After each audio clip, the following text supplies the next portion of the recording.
उरलेला आहे. ते खऱ्या अर्थानं जनसामान्यांचे नेते आहेत आणि या राज्याचे मुख्यमंत्री आहेत.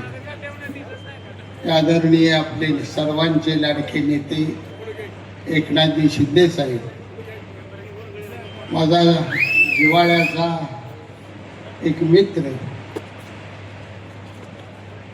ज्यानं फडणवीस साहेबांचा शब्द खासदारकीला ऐकला नाही म्हणून त्याची मी दोस्ती तोडली होती 1.5 वर्ष. तो आज पुन्हा माझ्यासाठी इथं धावून आला.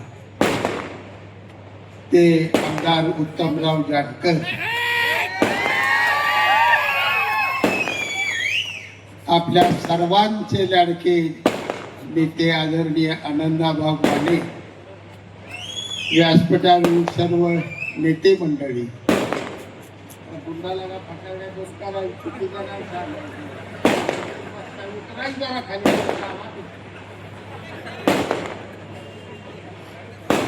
व्यासपीठावरील सर्व सन्मानित नेते मंडळी, तालुका अध्यक्ष गुंडा खटकाळे,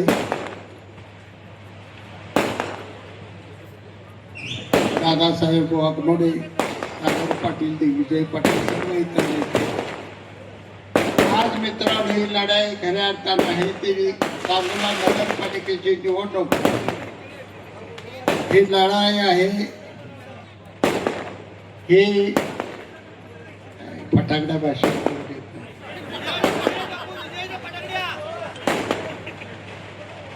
ही आपल्या स्वाभिमानाची निवडणूक आहे. आज आपल्याला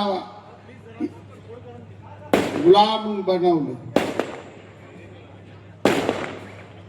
इंग्रजाने गुलाम बनवलं, त्यापेक्षा ही मोठी गुलामगिरी आज सांगोला तालुक्यावर आली. आणि हाच धोका आहे. स्वर्गीय गणपतरावजी देशमुख 75 वर्ष आणि शहाजी बापू पाटील 51 वर्ष, दोघांनी या तालुक्याचा स्वाभिमान जीवन ठेवलं होतं. आमचा साधा सुद्धा माणूस सुद्धा रस्त्यानं ताट मानणं चालत होता. हे आमचं राजकारण होतं. आणि आज राजकारणानं वेगळं वळण घेतलं. हेलिकॉप्टरने येतं, धाड धाड धाड धाड धाड धाड मिलिटरीच्या माणसासारखं चालत सुटायचं, दाब द्यायचा, दाब दापाशा दाखवायला चाललंय काही नेमकं. निवडणुका लढवायला का तुम्ही गुंडगिरी दादागिरी आमच्यावर करा फिरायला लागायची. तुमच्या सगळ्यांना माझी आई शपथ आहे, तुमच्या आईची. उमेदवार या तालुक्यातला मिटिंग होऊन बाबासाहेब देशमुख आणि बनकरावा जाहीर केला का मी आनंदा माने जाहीर केला होता? तुम्ही सांगा खरं बोल. उमेदवार जाहीर केला एका पक्षाने, मिटिंग घेतली. शेतकरी कामगार पक्ष स्वतंत्र लढाई खेळणार आणि आमचा हुकमी एक्का बनकरावा उमेदवार. जयाभाऊ नाव मला ठेवतात. 50 वेळा गावात नाला माझ्या त्या ऑफिस पुढं जात आहे, भुयारातनं गाडी माग माग माग वाजत जाते. ती करोडोपती असलेल्या त्या बाळाचा बेरंडिया बातम्या जातात.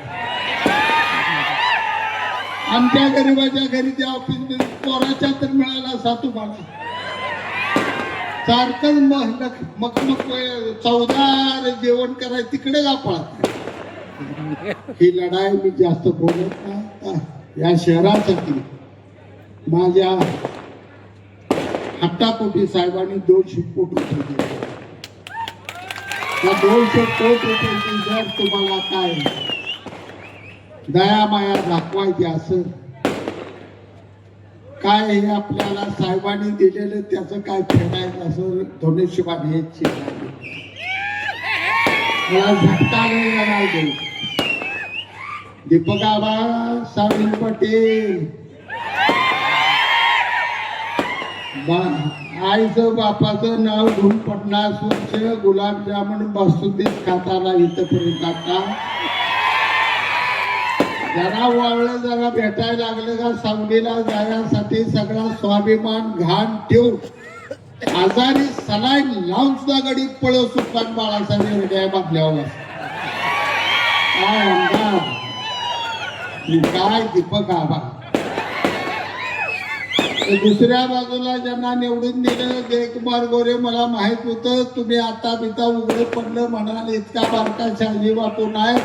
तुमच्या रकमा एका पक्षाला पोचल्या आणि ती जवळ्याला कशा गेल्या, टायमिंग माणसाची नावं मला विचार.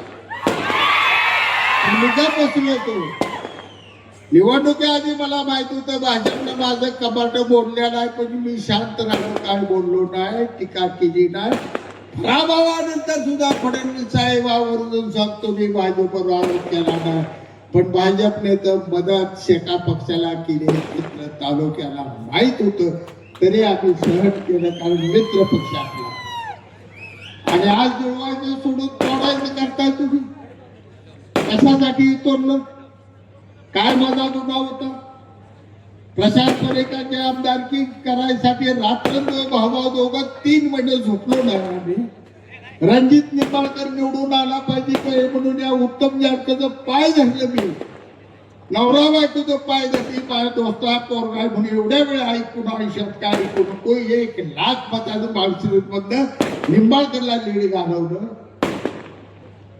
ह्यांचा शब्द काल बोलला, नागपूरला घेऊन गेलो, यांनी फडणवीस साहेबांचं ऐकलं नाही. 1.5 वर्ष त्या बाजल्यात मी चहा सुद्धा प्यायला गेलो नाही. एवढा प्रामाणिकपणा भाजपशी माझा असताना कशासाठी माझा?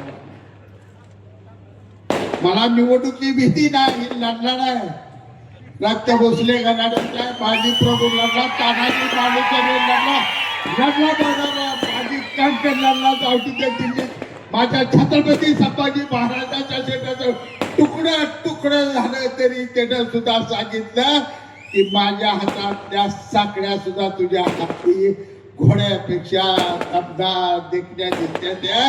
बोलणारा छत्रपती संभाजी महाराज त्याच्या हातातली अवलाद आहे. नरड तुटून पडलं तरी माग पुढं बघणार नाही.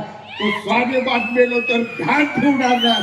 एवढं सांगतो, ही लढाई स्वाभिमानाची, ही लढाई तुमची माझी, ही लढाई एकनाथ शिंदे साहेबांच्या अस्मितेची, जी अस्मिता जपण्यासाठी मावळ्यांनी प्राण दिलं, तसं शिंदे साहेबांच्या अस्मितेसाठी ज्याने आपल्या सांगोला तालुक्यासाठी भरभरून दिलेला आहे, त्यांच्या अस्मितेला जपण्यासाठी दिसाल तिथं मग धनुष्यबाणाला मारा. आणि हे जे बसले मला माहित आहे, घाबरून त्यांना बी कळले, सगळे कपाट बोलले, काम झाले तमाम. आता रात्री बसल्या 2 हप्ते काढावे बघा. सांगोलचं आलो का, सुभद्रेचं पंचपक्वान सोडून श्रीकृष्णानं द्रौपदीची भाजी भाकरी खाल्ली होती. अरे एरड्या, तुझं आपच्या दिशाची थाळी धुडकोल माझी जनता आणि आनंद पाण्याच्या झोपडीतली भाजी भाकरी खाऊन एवढं मी खात्रीने सांगतो, पैशावर सांगोला तालुका विकत घेऊ नका. तुमचा घनघोर अपमान होईल. आणि लय मस्ती पैशाची आली नाही आमच्यात सत्ता, पण भाजरावनं आमच्यातच आमचं मनगाठा एवढं देणार. पेटवून उठलं तर सरळ काहीच कुणाला जावं का, दबकवत आहे मला दबकवत आहे. महाराष्ट्र मला घाबरतो आणि कुठली कालची माकडं आले ती मला दबकवतो. एक जण येतो, लय अवघड आहे, दीपक आव्हानं बोलून घेऊ ना, लय अवघड आहे, माझं लय अवघड झालं. तुम्ही काय पाहतो, तुमच्या पाया पडतो आणि 5-6 जागा घ्या, होय म्हणा दादा काय म्हणतो, कुठं जावं लागेल मिळालं नाही. दुसऱ्या जिल्हाध्यक्षाला मला वाटतं तुम्ही फडणवीस साहेबांना भेटू. मी तुम्हाला उपनगराध्यक्ष आणि 7-8 जागा देलो, बाळूक्या जागा मला द्यायला. काय तुम्ही या तालुक्याच्या राजाला सुद्धा भीक वाढायला लागला का, काही कळतं का नाही? राजा पडलो तरी राजा, तर हरलो तरी राजा. या तालुक्याला 2च राजे, एक भाई गणपतरावजी देशमुख, एक शहाजी पटेल सोडून या तालुक्याला कोणी ठपवायचं नाही. हे सांगतो आज तुम्हाला या ठिकाणी भाई गणपतरावजी देशमुखांच्या समाधीची पूजा करायचा अधिकार त्यांनी गमावलेला आहे. आता समाधीची पूजा करायचा आपला अधिकार आहे. आजपासून सांगतो तुम्हाला, निवडणूक जिंका, घरादारात जावा, लढाई जिंका आणि गुलालाची उधळण करत आनंदाने शेतकऱ्यांच्या भाई गणपतराव देशमुखच्या समाधीवर घेऊन जाऊया आणि आबासाहेबांचा आशीर्वाद घेऊया. कारण आबासाहेबांचं आयुष्यात मिळवलं नातवाने सगळं घालून. पोपटराव देशमुख कसला बाळ जन्माला आणला, कुठला पाळणा व्हायला होता. ह्या पाळणा जास्त बोलत नाही, वेळ कमी आहे. पुन्हा कळकळीत मैदान शेवटचं आहे.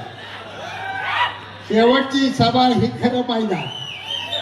काय मी काळजी करू नका, धमाकेच आहे. आता फक्त साहेबांना भरभरून आशीर्वाद द्या एवढी विनंती करतो. माझे 2 शब्द संपले.